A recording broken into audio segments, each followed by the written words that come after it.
Aladdin and the Magic Lamp.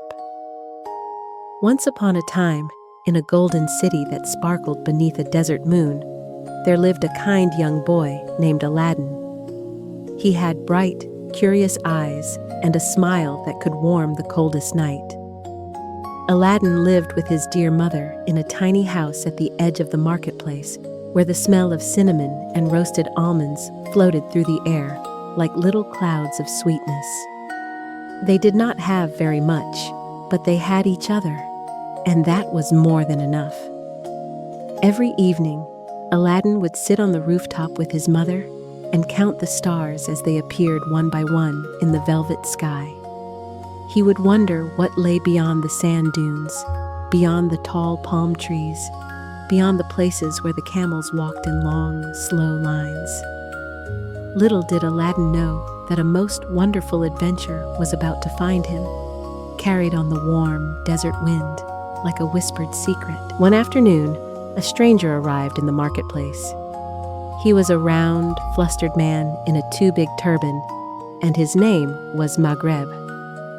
Now, Maghreb was not mean or scary. He was simply very, very greedy.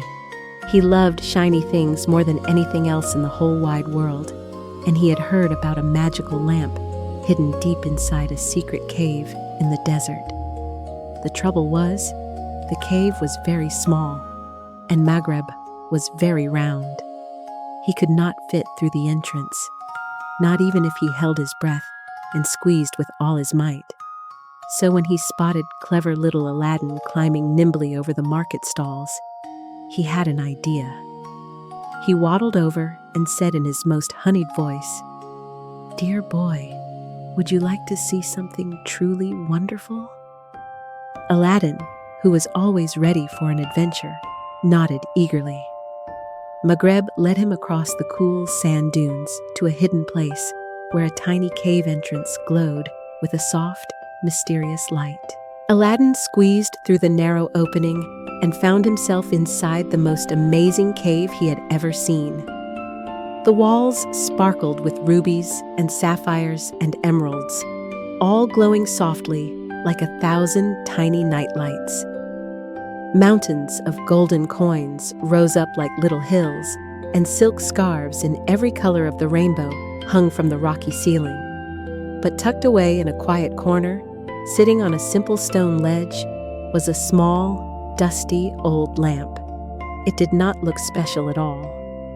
Maghreb called from outside, "Bring me the lamp, dear boy. Bring me the lamp." But something told Aladdin to look more carefully. He picked up the little lamp and gave it a gentle rub with his sleeve.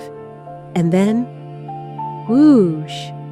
A swirl of shimmering blue and silver smoke rose from the lamp, twisting and turning like a happy whirlwind. And out popped the most wonderful creature Aladdin had ever seen. A big, friendly genie with a belly laugh that echoed through the cave like joyful thunder. "Hello there, little friend," boomed the genie with a wide, wonderful grin. "I have been napping in that lamp for a very long time, and I must say it is lovely to stretch." The genie could do the most extraordinary things. He could make flowers bloom from thin air and turn pebbles into butterflies. He told Aladdin he could grant 3 wishes, any 3 wishes in the whole wide world. Aladdin thought very carefully. He did not wish for mountains of gold or a palace made of diamonds. Instead, he wished for a warm, cozy home for his mother, a beautiful garden full of flowers and fruit trees, and, for his last wish, he wished for the genie to be free, so that he could be a friend instead of a servant. The genie's eyes grew wide with happy tears. "No one has ever wished that for me," he whispered. From that moment on, the genie and Aladdin became the very best of friends. And poor, greedy Maghreb? He waddled home with nothing but sand in his shoes, muttering about how he really should have been kinder. That night, Aladdin and his mother sat in their beautiful new garden under a sky full of stars. The genie floated happily beside them, making little fireworks of colored light that drifted softly through the air like dandelion seeds. Aladdin's mother wrapped a warm shawl around her shoulders and smiled the biggest smile. The air smelled of jasmine and orange blossom, and somewhere nearby, a little fountain sang its gentle, bubbling song. The genie told funny stories about his time inside the lamp, how he had rearranged the furniture 100 times and tried to teach a spider to dance. Aladdin laughed softly, and then he yawned, a very big yawn. His mother kissed his forehead and whispered, "Time for sleep, my brave, kind boy." Aladdin curled up on a pile of soft silk cushions, and the genie dimmed the tiny fireworks one by one until only the stars remained. And in that peaceful garden, in that golden city under the desert moon, Aladdin drifted off to the sweetest, most wonderful dreams. Good night, Aladdin. Good night. Ali Baba and the 40 Thieves. Once upon a time, in a quiet little village nestled between soft, rolling sand dunes, there lived a gentle woodcutter named Ali Baba. He was a kind and simple man who spent his days gathering sticks and twigs from the edge of the desert. Every evening, he would walk slowly home along a winding path, watching the sky turn from gold to pink to the deepest, softest purple. The sand beneath his feet was warm, and the breeze carried the faint, sweet scent of distant date palms. Ali Baba liked to hum a little tune as he walked, a slow and easy melody that matched the rhythm of his footsteps.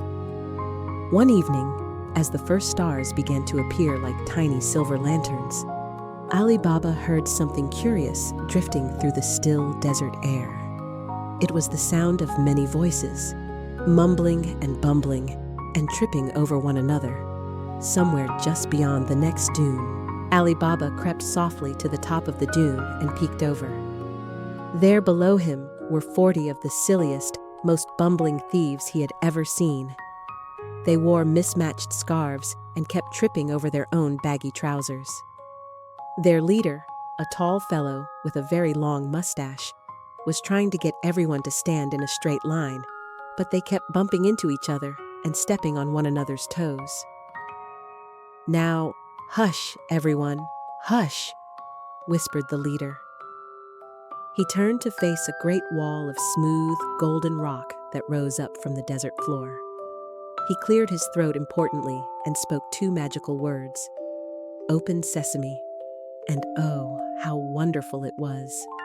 The rock wall shimmered and glowed, and slowly, slowly, it opened like a giant golden door, revealing a cave filled with the softest, warmest light. The thieves tumbled inside in a great silly heap, and the door closed gently behind them with a low, deep hum. Ali Baba waited patiently in the quiet night.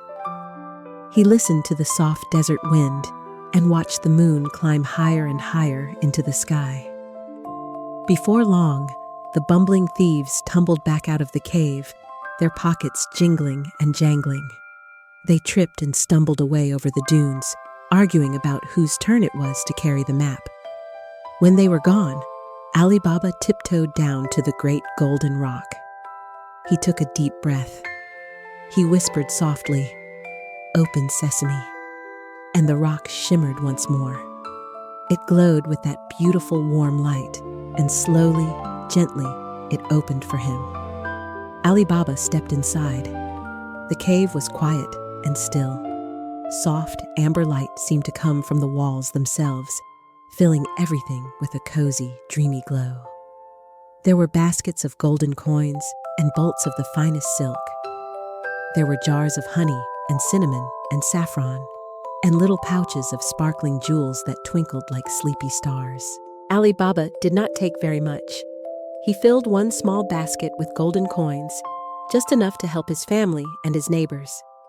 He was not greedy. He was simply kind. He whispered a soft thank you to the magical cave and stepped back outside into the cool night air. The rock closed gently behind him with a low, peaceful hum. Ali Baba walked slowly home under the stars, his little basket resting against his hip. When he arrived, he shared the coins with everyone in the village. He gave some to the baker so she could make bread for all the children. He gave some to the old weaver so he could buy new thread. He gave some to the flower seller so she could plant a garden in the village square. And everyone was warm, and everyone was happy. And the little village glowed with gratitude, like a lantern in the desert night. And what about those 40 bumbling thieves? Well, they came back to the cave the very next evening, but they had lost their map and could not remember which dune to look behind. They wandered around in circles for a very long time, bumping into each other and stepping on one another's toes, until at last they gave up, sat down in the soft, cool sand, and fell fast asleep under the stars, snoring gently in a great big pile. And far away, in the little village, Ali Baba sat in his garden, listening to the quiet hum of the night. The jasmine flowers had opened their petals to the moon. A soft breeze carried the scent of orange blossom. Ali Baba leaned back against a cushion and closed his eyes. The desert was still. The stars were bright. And everything, everywhere, was at peace. Sleep well, Ali Baba. Sleep well, little one. The desert moon is watching over you tonight. Sinbad's first voyage. Once upon a time, long, long ago, a young sailor named Sinbad set out upon a quiet, quiet sea. The water was smooth as glass. The sky was soft and dark, like a blanket made of midnight blue. Sinbad's little boat rocked gently, gently, gently, back and forth, like a cradle on the waves. The sails whispered in the breeze.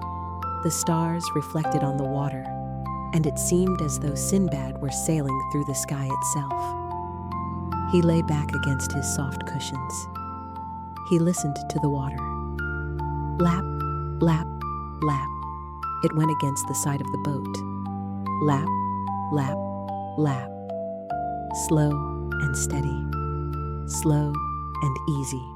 And the warm night air wrapped around him like a blanket. The little boat drifted on, and soon Sinbad came to an island made of soft green moss.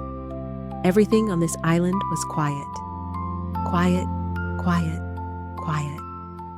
The trees had leaves like feathers, and when the breeze blew through them, they made the softest sound, like a whisper, like a lullaby. Shh, shh, shh, said the feather trees.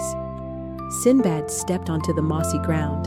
It was soft beneath his feet, like walking on clouds.